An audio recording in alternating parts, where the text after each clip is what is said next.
Eu vejo de uma forma diferente. Tudo que eu já li, aprendi e vivi sobre pautas feministas tem a ver com essas ondas que a senhora descreve, mas principalmente essa primeira onda no século XIX, que surge ali em meio à Revolução Industrial na Inglaterra, de maneira a conquistar uma série de direitos e de cidadania que não eram garantidos às mulheres naquela época. Por exemplo, o direito a voto, a educação, a trabalho, as mesmas condições de trabalho como os homens. Então, eu acho que esses movimentos são fundamentais para mulheres como eu e você, para que a gente possa estar aqui hoje em condição de igualdade com os outros homens e saber que essa não é uma luta, não é uma batalha que terminou, porque as mulheres ainda recebem salários menores, não ocupam tantas posições de comando como os homens, tantas diretorias. Isso não é achismo nem nada, não é uma mera abstração, é fato, isso é comprovado por números. A gente ainda não ocupa todos os lugares, os postos sociais que os homens ocupam. Isso faz parte de uma longa construção de mulheres que nos precederam, que vieram antes de nós, que são responsáveis por estarmos aqui hoje. Então, assim, onde é que eu acho que é muito reducionista e superficial, e eu acho que até distorce ligar essa pauta só a uma pauta sexual, que também é importante, faz parte de uma segunda onda dos movimentos dos direitos sexuais e reprodutivos das mulheres, o direito a métodos contraceptivos, por exemplo, a mulher não precisa ficar grávida sempre que transar, não precisa depender só de uma tabelinha. Você não acha que essas conquistas são fundamentais para que nós, mulheres, estejamos aqui hoje nessa posição? A senhora, por exemplo, não só pode votar, como foi eleita, né? Sim, exatamente. Isso tudo que você mencionou pra gente, voto, salário, essas são realmente as bandeiras que o movimento feminista costuma usar. Em todo lugar a gente vai ouvir isso, né? Na Assembleia Legislativa nós somos em 6 deputadas no momento, deputados estaduais, e o tempo todo se ouve Quantas isso. são?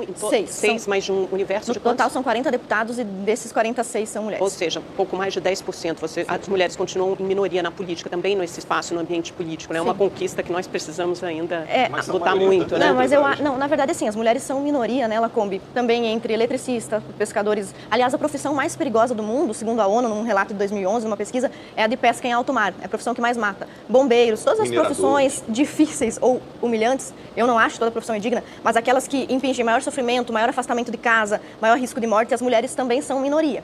E por que eu falo sobre o movimento feminista nesses termos? Isso que a Amanda nos colocou aí. Realmente, olha, as mulheres estão em minoria dentro do parlamento. Sim, embora haja uma total igualdade de oportunidade. Depois até você pode discordar de mim, mas mesmo o sistema de cotas, a gente sabe que as mulheres são, segundo a última pesquisa, 52% dos eleitores. Ninguém está impedindo as mulheres de votarem em outras mulheres. É porque elas têm dificuldades, elas têm barreiras para entrar na política. Por exemplo? Os comandantes de partidos, os dirigentes são todos homens, os políticos são homens. E o que isso significa? Tem uma série de regras que são feitas para que essas pessoas possam se reeleger e possam se perpetuar no cargo. É muito mais difícil entrar para a política, como entrar em qualquer nova profissão, do que pessoas que já estão lá. Mas me dá um exemplo claro, porque para mim foi fácil. Eu acho que não é nem dirigido por uma mulher, né? Não, mas por exemplo, a Dilma foi presidente da República. Como é que você pode me dizer que ainda existe machismo na política se a gente teve uma presidente eleita, maior cargo que temos aqui? Se construiu na cabeça da mulher que você não precisa mais de homem, então você não deve ficar com ele. Veja, os homens não são objetos para que você só fique com um, só ame um, só esteja com um, se você precisar dele. Os homens não têm essa forma de pensamento, você vai concordar comigo, Rodrigo? Os homens, eles amam as mulheres pelo que elas são, sem esperar coisas delas. Por exemplo, elas não precisam ter um bom salário, um bom carro, eles não esperam isso. De alguma forma, não existe, por exemplo, na literatura, nenhum livro de uma ilha somente com homens, onde eles matam as mulheres. E eles querem viver só entre homens, e aliás, nenhum homem ia querer ir para essa ilha. No entanto, existem cerca de 15 crônicas, relatos, literaturas produzidas no mundo de ilhas somente de mulheres, como a própria das Amazonas, de onde vem a Mulher Maravilha. Então, eu acho que existe uma diferença de pensamento que está sendo construída em relação aos homens e às mulheres no seguinte sentido: os homens continuam a amar e querer as mulheres, seja de uma forma cafajeste para usar e jogar fora, o que é uma pena, ou seja para casar com elas, constituir família. E as mulheres estão sendo ensinadas a não querer, não precisar de homem para nada. Tanto que existe uma grande linha do movimento feminista que já é considerado feminismo lésbico. Inclusive, Monique Wittig, que é uma grande feminista, escreveu esse livro, Corpo Lésbico. Então, elas estão tentando desconstruir, por isso eu falava para Amanda no início aqui, que não é uma questão de poder votar ou não, poder trabalhar ou não, salários iguais ou não. É uma questão de usar todos esses discursos com a finalidade de alterar a relação entre homem e mulher. Na questão salarial, que você apontou, sim, perfeitamente, nessa questão que o Rodrigo falou também sobre as profissões, veja, o mecânico, ele é uma profissão onde você exige baixa instrução, você não precisa estudar muito para ser um mecânico. E tem uma outra profissão, por exemplo, que exige baixa instrução, você é secretária de um médico, de um dentista, né? Não precisa ter diploma, exatamente. Então, você veja, quem ganha mais?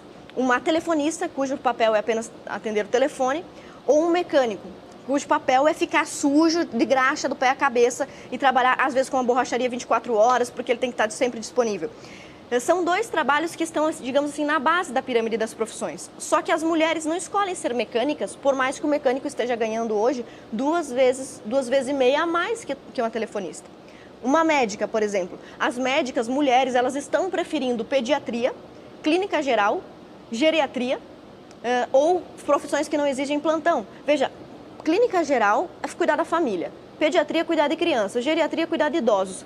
Não é uma preferência que sempre foi dito que as mulheres sempre tiveram? E aí quem é que ganha mais? O pediatra que só atende das 8 às 6 ou o cirurgião cardíaco que é chamado às 2 da manhã para fazer uma cirurgia cardíaca de alto risco em um paciente de 85 anos?